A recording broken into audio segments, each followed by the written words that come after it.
S nama Nenad Gagro, pomoćni trener Hrvatskog športskog kluba Zrinski. Nenade, Zrinski je sjajno otvorio novu sezonu važnom gostujućom pobjedom u Armeniji protiv ekipe FC Urartu, prvak Armenije. Pa jeste, kako ste rekli, jako dobro smo otvorili, svi smo priželjkivali dobar rezultat, povoljan rezultat, momci su odradili izvrstan posao i na kraju smo došli do te određene prednosti.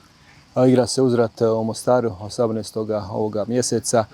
Može li ekipa Urartu s nečim iznenaditi Zrinski?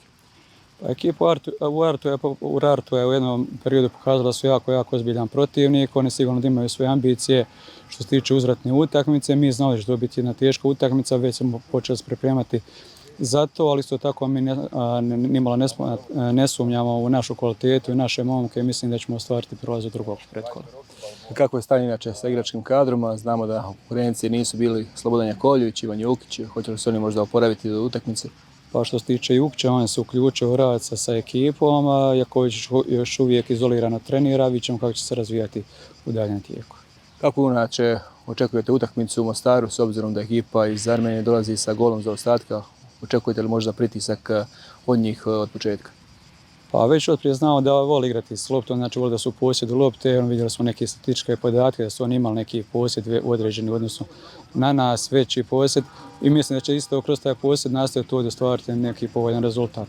Isto tako kako smo se pripremali za taj tip igre, tako ćemo nastaviti i se pripremiti i anulirati te njihove prednosti.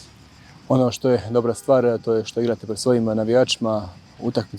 Ulaznice se već dobro prodaju za utakmicu, imali ste potporu naravno u Armeniji, no ipak će to biti posebna atmosfera na stadionu pod Bijelim brijegom. Pa mislim da se poklopile neke određene stvari od samog novog travnjaka, šminkanje terena, dobar rezultat.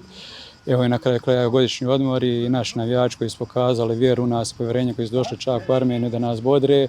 Kako sam već rekao, mislim da se poklopilo dosta stvari, očekujem dobru atmosferu, pravu atmosferu, da nas ponesu i da idemo dalje.